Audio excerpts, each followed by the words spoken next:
Welcome to MarineMax of Rogers. My name is Josh Simonson.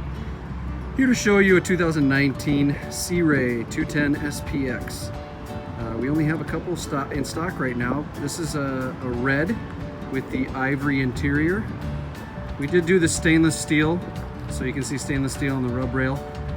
It does come with a dual axle, dual disc brake trailer. We did the sea decking on the back. This does have the Mercury 250 horsepower, 4.5 liter. Let's go up and take a look. Like I mentioned, this is the ivory interior.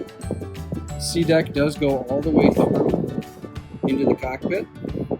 We have our infinity woven snap-in, snap-out flooring.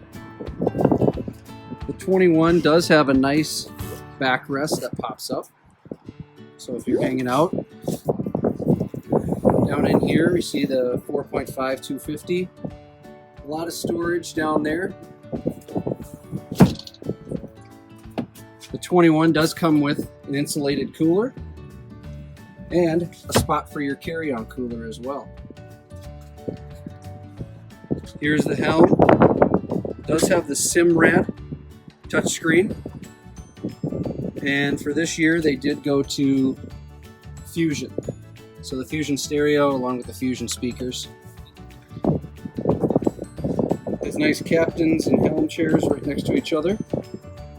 Seating behind, storage underneath, storage in there, and then a nice big bow. Nice and wrapped. This does have LED blue lighting through the bow and the cockpit. Come on down to MarineMax of Rogers to take a look at this boat.